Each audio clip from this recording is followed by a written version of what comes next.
시간에 주의 말씀 속에서 주님 만나시고 우리의 삶의 문제를 해결함 받는 귀한 시간 되기를 축복합니다.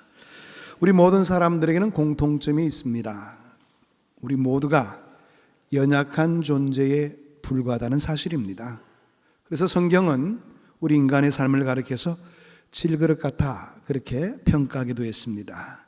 인간이 얼마나 연약한 존재인지 넘쳐도 문제가 되고요, 모자라도 문제가 되는 경우가 허다히 많습니다. 사랑이 너무 많아도 문제가 되고요, 또 사랑을 못 받아도 삐뚤어지게 되는 그런 경우를 우리는 종종 볼 수가 있게 되지요. 돈이 너무 많아도 타락하기가 십상이고, 또 너무 적어도 비굴해지는 그런 모습을 드러내기도 합니다. 분수에 넘게 은혜를 많이 받아도 문제가 생기는 경우가 있죠. 또 은혜를 못 받아도 자신이 굉장히 비참한 존재라 그렇게 느낄 때가 있습니다. 그러나 하나님은 우리의 체질을 너무나 잘 아십니다. 그래서 언제 무엇이 필요하고 지금 이 순간에 우리에게 필요한 것이 무엇인지를 헤아려 주시는 것입니다.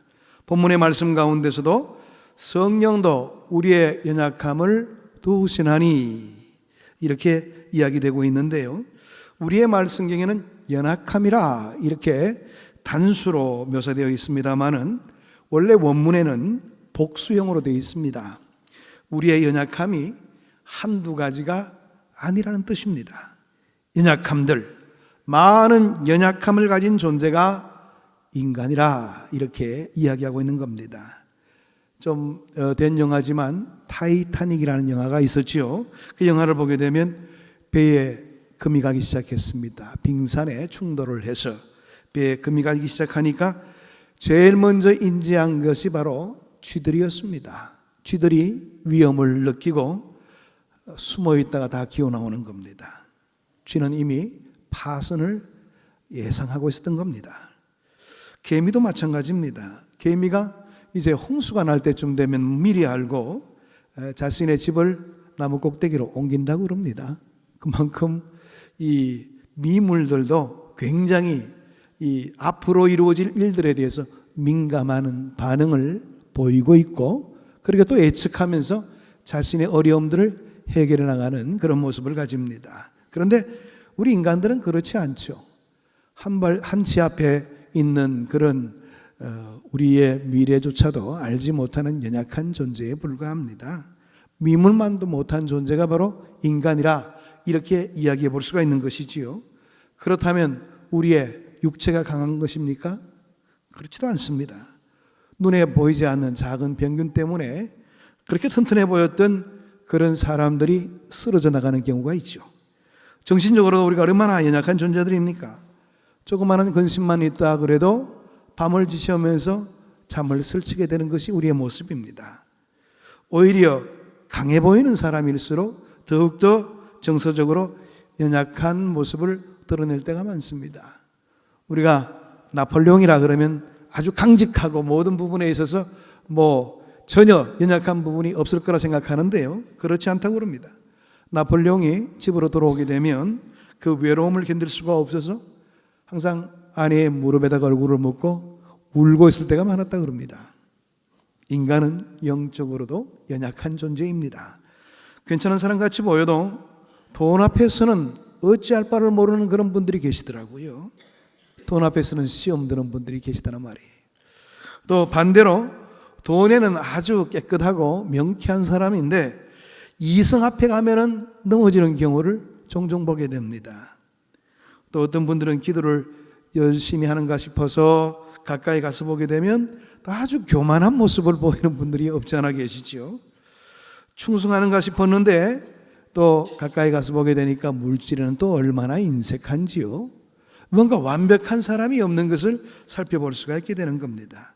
우리 모두는 연약한 존재에 불과하기 때문에 그런 것입니다. 그런데도 하나님은 우리에게 이 인간의 연약함을 지닌 것에 대해서 나무라시는 분이 아니라는 사실이에요. 하나님은 이 인간의 연약성을 통해서 오히려 더 크게 역사해 주신다. 성경은 그렇게 이야기합니다. 오늘 본문은 인간의 연약성을 대단히 긍정적으로 받아들이시는 하나님의 모습이 그려지고 있는 겁니다.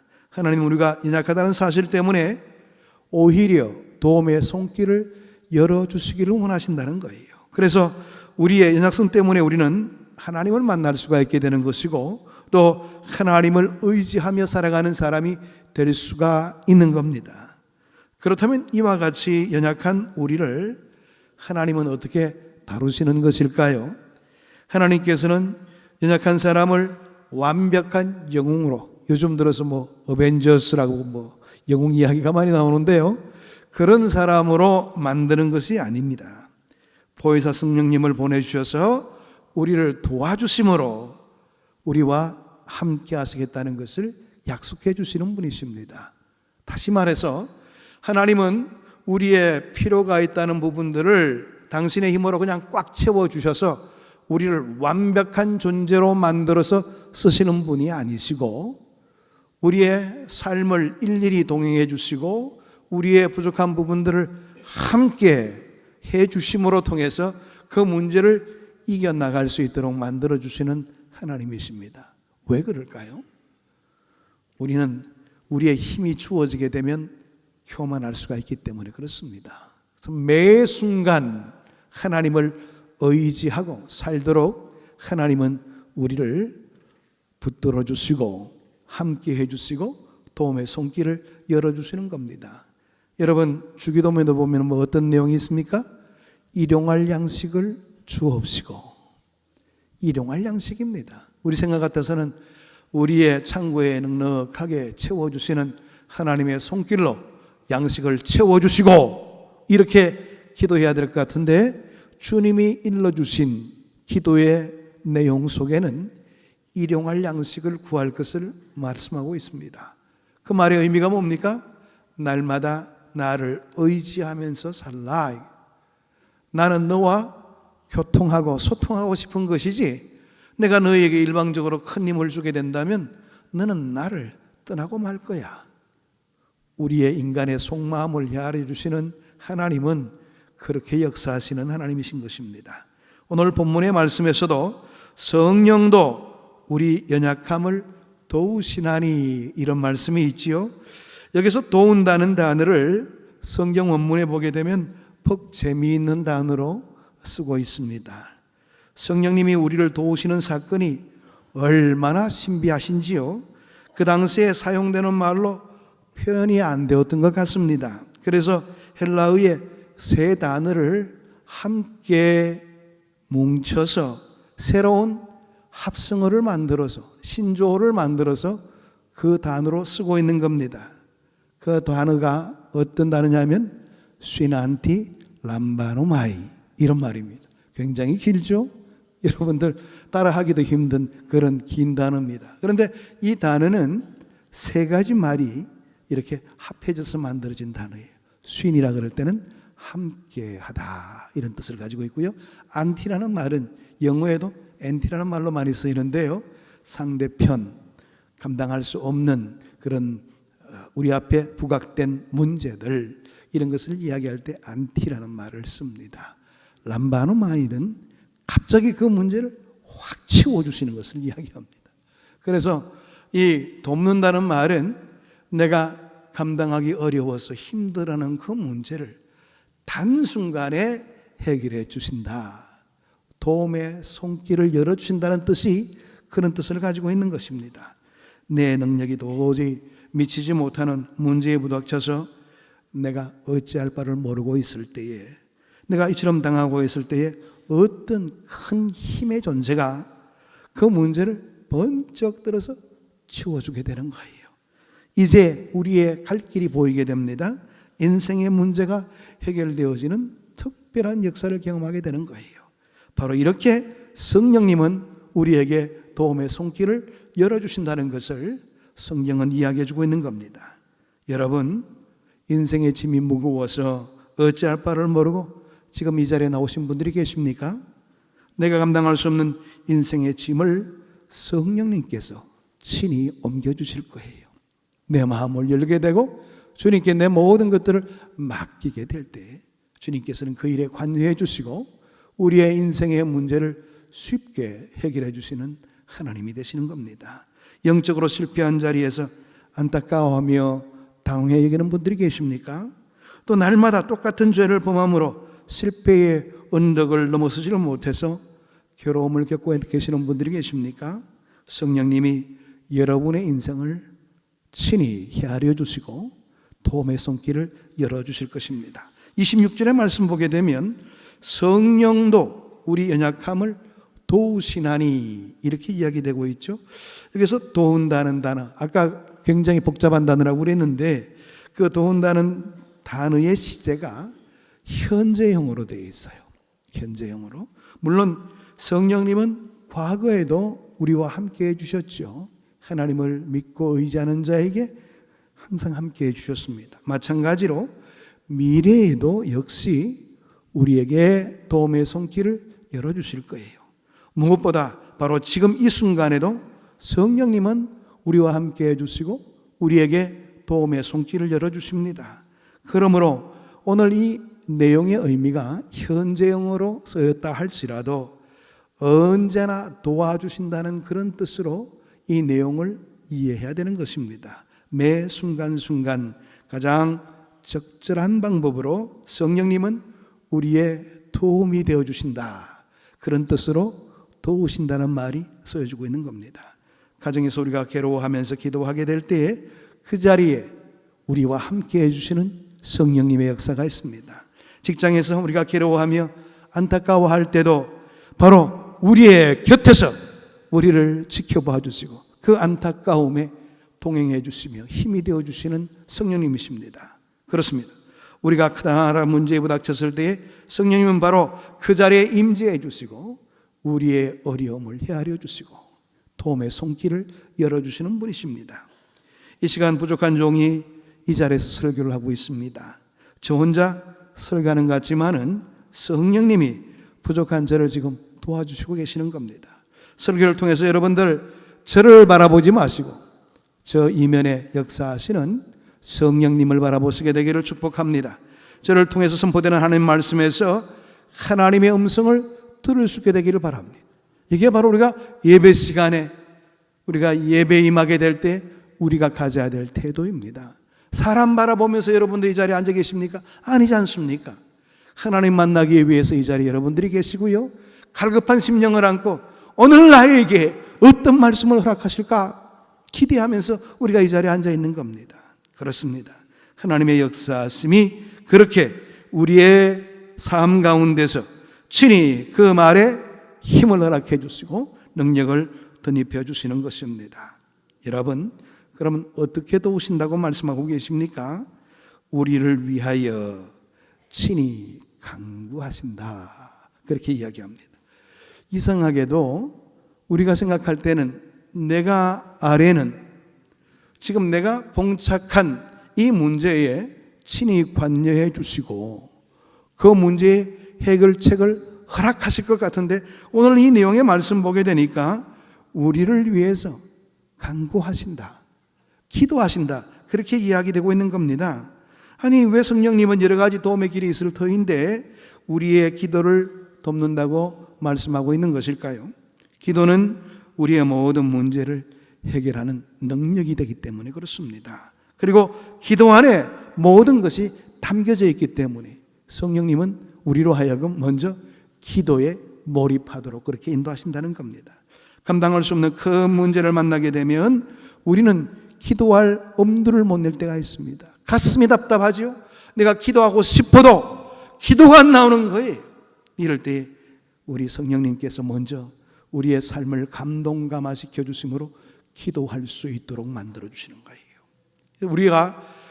우리가 어떤 큰 문제에 부닥칠 때 그 문제만 바라보지 마시고요. 마음을 여시길 바랍니다. 주의 성령께서 이 자리에 부족한 나를 붙들어 주셔서 기도 가운데 나갈 수 있도록 인도해 주시고 내가 아뢰할 수 있는 기도의 제목을 찾게 하시고 그것을 간구함으로 통해서 하나님의 능력을 내 삶 속에 발견할 수 있게 해달라고 그렇게 기도해야 되는 것이 우리가 기도할 때마다 가져야 될 기도자의 자세인 것입니다. 여러분, 우리가 때로는 마음이 심히 막혀서 이런 생각이 들지 못할 때도 있다면 찬송이라도 하십시오. 찬송은 곡조 있는 기도입니다. 그러니까 찬송으로 통해서 우리의 마음이 열려지는 그런 큰 은혜를 맛볼 수가 있게 되는 것이지요. 그래서 우리 성령님은 어떤 문제에 봉착하게 될 때에 그 문제를 해결하는 데에 몰입하시는 것이 아니고 우리로 하여금 그 문제를 안고 기도하도록 만들고 기도한 그 내용에 대해서 응답받게 인도하시는 그런 하나님이십니다. 왜 그렇게 하실까요? 그냥 일방적으로 들어주게 되면 자기의 능력인 것처럼 생각하기 때문에 그래요. 내 능력에 출중해서 내 지혜로움이 강해서 아이고 내가 좀 괜찮은 사람이네 그런 생각을 가지게 되는 겁니다. 그래서 우리 성령님이 하시는 역할은 철저하게 우리가 기도의 자리에 설 수 있도록 만들고 그 기도의 응답 가운데서 신앙생활을 이끌어갈 수 있도록 인도하시는 분이십니다. 여러분, 영적인 실패의 가장 뚜렷한 징후가 무엇인 줄 아십니까? 기도를 포기하는 겁니다. 그때는요, 우리는 걷잡을 수 없는 어려움 속에 빠져들 수밖에 없습니다. 그러나 우리가 지금 기도의 열망을 가지고 있다면 성령의 역사를 힘입고 있는 겁니다. 그래도 기도하기를 원하는 그런 마음의 자세를 가지고 이 자리에 앉아 있다면 주의 성령께서 내 삶을 붙들고 계시는 거예요. 얼마나 감사한 일이에요. 여러분들, 때로는 기도가 나오지 않더라도 일단 교회로 나오십시오. 물론 그 자리에서 기도할 수가 있겠지만 그 자리에서 기도할 수 있는 환경이 되지 못한다면 조용한 자리를 택하든지 안 그러면 교회에 나와서라도 기도하기를 여러분들 힘쓰시길 바랍니다. 때로는 앉아 있을 수도 있을 겁니다. 그러나 앉아 있으면서 주님의 은혜를 바라시길 바랍니다. 그러면 나도 모르는 사이에 기도에 몰입할 수 있게 됩니다. 그리고 성령님이 귀한 역사로 기도 깊은 자리에 이르를 수 있도록 우리의 삶을 이끌어 주시는 손길을 체험할 수가 있게 될 것입니다. 그렇습니다. 우리가 기도하지 아니하고서는 어떤 도움을 얻을 수도 없기 때문에 성령님은 기도를 통해서 우리의 도움의 손길을 열어주신다는 사실입니다. 26절의 말씀, 이와 같이 성령도 우리의 연약함을 도우시나니. 그 다음에 뭐라고 이어진다고요? 우리가 마땅히 기도할 바를 알지 못하나. 오늘 이 말씀에 굉장히 중요한 방점이 있습니다. 마땅히 기도해야 된다고 말하고 있죠. 인생이 그토록 무거운 짐 앞에서 왜 기도하지 않는 것입니까? 우리의 힘으로 해결할 수 없는 문제인 줄을 뻔히 알면서도 왜 기도하려 하지 않습니까? 성령이 역사하지 않으면 우리는 기도할 수가 없는 존재이기 때문에 그래요. 마땅히 기도할 바를 알지 못하나 기도도 성령님이 허락해 주셔야 된다는 것을 이 말씀 속에서 깨달을 수가 있게 됩니다. 우리가 이제 기도하기로 작정했다 해도 때로는 우리가 어떤 내용으로 기도할지 모르는 경우가 많습니다. 그러나 성령이 찾아오시면 기도의 제목을 일러주시는 거예요. 제가 기도에 대해서 말씀드릴 때마다 기도는 내 생각을 아뢰는 것에 집중되어서는 안 된다. 기도는 하나님의 뜻을 찾아가는 것이라고 그랬죠. 그래서 오늘 이 내용의 말씀 속에서도 우리가 때로는 답답해서 기도의 제목도 찾지 못하게 되어 있을 때에 하나님께서는 우리에게 지혜를 주심으로 야, 이것 간구해. 예? 기도의 제목까지도 지시해 주십니다. 혹시나 내가 고집하고 있는 기도의 내용들이 잘못되어 있을 때에 그 기도의 제목 자체를 내려놓게 만드시는 경우도 있습니다. 그래서 기도는 내 뜻을 고집하는 자리가 아니라 하나님의 뜻을 찾는 자리가 기도입니다. 하나님의 응답 속에서 기도의 제목을 찾게 되면 그 기도에 몰입하면서 하나님께서 어떻게 역사하시는가를 체험토록 인도해 주시는 하나님의 깊이 있는 손길을 우리의 삶 속에 체험해 볼 수가 있게 되는 것입니다. 그렇습니다. 26절의 말씀 다시 한 번 더 보시게 되면 우리는 마땅히 기도할 바를 알지 못하나 오직 성령이 말할 수 없는 탄식으로 우리를 위하여 친히 간구하시느니라. 말할 수 없는 탄식으로 성령님은 우리를 위해서 탄식해 주시는 분이십니다. 하나님은 내가 기도할 수 없을 때에 나 대신 탄식하며 기도하도록 그렇게 우리에게 만드시는 분이시라는 거예요. 우리가 엎드려 기도할 때마다 내 속에 탄식의 영을 회복시켜 주셔서 하나님 앞에서 엎드려 울부짖도록 도와주시는 분이 성령님이시라는 것을 우리에게 일러주시는 겁니다. 그렇죠? 답답함이 있죠? 이럴 때에 우리의 마음을 터루하게 만드는 도움의 손길이 있게 된다는 것입니다. 여러분도 마찬가지고 저도 마찬가지겠지만은 기도하게 될 때 우리의 만면에 그냥 기쁨이 뛰는 기도를 드린 적은 별로 없을 겁니다. 주로 우리의 어려움을 통해서 기도할 경우가 많으니까 인상을 쓰게 되는 경우가 있지요. 때로는 눈물이 쏟아지는, 때로는 우리의 가슴을 쥐어 뜯는 그런 기도를 할 때가 있습니다. 고통스러운 얼굴로 주님의 이름을 부를 때가 있죠. 주님, 진정으로 나에게 도움의 손길을 열어주세요. 이렇게 간구할 때가 있습니다. 우리는 야곱의 씨름을 연상케 하는 기도를 할 때가 많다는 사실이에요. 그 순간 성령이 말할 수 없는 탄식으로 우리를 도와주시는 겁니다. 우리의 얼굴이 웃을 때는 근육이 17개만 움직인다고 그럽니다. 그래서 여러분들 웃을 때는 얼굴의 변화가 그렇게 많지 않습니다. 그런데 사람이 괴로워하고 찡그리게 되면요, 근육이 43개가 움직인다고 그럽니다.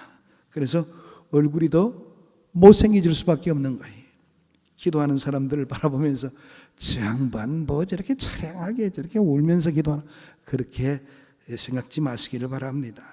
성령이 지금 탄식의 영을 회복시켜 주심으로 통해서 기도에 몰입하는 가정이 될 수가 있다는 사실입니다. 물론 많은 대중들이 있는 사이에 우리가 막 흐느끼며 울면서 기도하는 것도 조금 부담스러울 경우가 있죠. 그럴 때는요, 골방을 찾으시길 바랍니다. 마음껏 울면서 주님 앞에 간구하시길 바랍니다. 때로는 성령님이 정말 우리를 탄식해 만들면서 기도의 은혜의 자리에 몰입할 수 있도록 인도하는 경우가 있는 것이지요. 감사할 일입니다. 주님 앞에 나와서 성령과 함께 탄식하고 나면 우리의 자리에서 일어날 모든 문제가 해결함을 받게 되는 경우가 종종 있게 됩니다. 눈물이 변하여 기쁨으로 바뀌어지는 경우가 있다는 사실입니다. 실패가 변하여 승리의 역사로 나타나게 되는 경우가 바로 그런 경우입니다. 넘어진 자리에서 벌떡 일어나는 기쁨을 맛볼 수 있는 자리가 그런 자리인 것입니다. 성령이 탄식하게 할 때는 탄식하는 자가 성령 충만한 자인 것입니다. 성령은 우리와 함께 탄식해 주시는 분이십니다. 우리가 울 때에 함께 울어주시는 분이십니다. 우리가 괴로울 때에 나보다 더 괴로워하시면서 우리의 인생사에 깊이 관여해 주시는 분이 성령님이십니다. 얼마나 감사하신 분이십니까? 여러분, 그렇습니다. 우리가 슬픔을 당할 때에 사실 여러 말이 필요 없죠. 함께 울어주기만 해도 우리의 마음에 큰 위로가 되는 것을 보게 됩니다. 그렇습니다. 성령님은 바로 그러신 분입니다. 실제적으로 우리의 삶에 깊이 관여해 주시고 우리 옆에 계셔 주시고 우리의 속마음에 함께 거하여 주시고 우리의 안타까움을 헤아려 주시면서 친히 그 자리에 함께 동행하기를 원하시는 분이십니다. 26절, 성령도 우리의 연약함을 도우시나니, 제가 아까 말씀드렸던 말씀입니다. 우리가 연약하다는 사실 때문에 우리는 괴로워할 때가 얼마나 많았습니까? 내가 실패했다는 것 때문에 얼마나 실망하며 절망할 때가 많았습니까? 그런데 하나님은 그런 우리를 나무라시는 분이 아니시다고 말합니다. 오히려 그 연약함을 통해서 역사해 주시고 도움의 손길을 허락하시는 분이라는 거예요. 연약함을 인정하기만 한다면 주님께서 이 시간 나를 찾아오셔서 도움의 손길을 열어주신다. 성경은 그렇게 약속하고 있습니다. 내가 해결할 수도 없는 문제, 어마어마하게 정말 나에게는 큰 산처럼 느껴지는 그런 문제라 할지라도 도와주신다. 도와주신다는 말이 무슨 말이라고요? 쉬난티 람바노마이. 도대체 이건 내가 해결할 수 없는 문제였는데 갑자기 그 문제가 싹 치워지는 것처럼 내 앞에서 사라지는 그런 은혜를 맛볼 수 있도록 만들어주시는 분, 그분이 바로 성령님이시다. 그렇게 성경은 이야기합니다. 여러분, 이 시간 주님 앞에 바로 서시게 되기를 바랍니다. 성령님의 임재 앞에 우리의 삶을 맡기시기를 바랍니다. 하나님은 우리의 삶에 도움을 열어주시고 실제적으로 함께 하심의 증거를 많이 체험할 수 있도록 만들어 주십니다. 우리는요, 기도할 때도 내가 필요한 것만 아뢰고 금방 일어서다 보니까 기도의 깊은 자리에서 하나님과 소통한다는 그런 느낌을 받지 못할 때가 많습니다. 너무 나 위주가 되다 보니까 그런 것이죠. 기도는 나 위주가 아니라고 그랬죠. 하나님의 뜻을 찾아가는 자리라고 그랬습니다. 그렇다면 기다릴 줄 아는 그런 기도도 필요한 것이지요. 하나님이 내 간구에 어떻게 역사하시나 말이에요. 하나님이 나에게 어떤 기도를 요구하시나 주의 뜻을 기다릴 수 있는 그런 마음의 자세가 필요합니다. 요즘 얼마나 기도할 거리가 많습니까? 여러분 기도하시길 바랍니다. 기도의 자리를 지켜내세요. 예? 여러분이 서 있는 자리에서, 직장 생활하는 자리에서, 가정 생활에서, 또 때로는 교회까지 나와서 우리가 가지고 있는 이 문제를 안고 주님 앞에 내어놓으시길 바랍니다. 이번에 우리 또 VIP 초청주일이 있는데요, 우리가 예수를 믿는 사람이라고 말은 하고 있는데 실제적으로 믿음의 사람이라고 증거한 적이 몇 번이나 있습니까? 전도함으로 내가 받은 은혜를 드러내야 될 내 사명을 다시 한 번 더 확립할 수 있는 길이 열려지게 되는 겁니다. 전도는 내가 받은 은혜를 옆에 있는 분들에게 나누어 주는 자리예요. 나는 이런 은혜를 받았어. 이런 우리의 마음들을 철저히 갖지 못하는 이유는 그만큼 한 영혼에 대한 기도가 없었다는 증거가 될 수가 있어요. 기도하시길 바랍니다. 성령께서 우리의 삶의 자리에 친히 함께 해주시고 그 기도에 응답해 주시는 손길을 열어주실 겁니다. 오늘 이 말씀을 마음속 깊이 새기시면서 삶의 기쁨과 하나님의 한량없는 은혜를 체험하는 우리 모두가 되기를 축복합니다. 기도하겠습니다. 하나님 감사합니다. 오늘도 주의 말씀으로 우리의 삶의 자리를 돌아보게 하시고 성령님은 내 마음에 좌정하여 주시고 내 인생을 이끌어 주시고 도움의 손길을 열어주시고 하나님의 은혜의 자리에 임할 수 있도록 인도하시는 분이라는 것을 확고히 알게 되었사오니 이제부터 더욱더 주님과 동행하는 삶에 우리의 전력을 다할 수 있게 하시고 마음을 열게 하시고 영적으로 예민함에 거할 수 있는 저희들이 될 수 있게 인도해 주옵소서. 예수 그리스도 이름으로 기도하옵나이다. 아멘.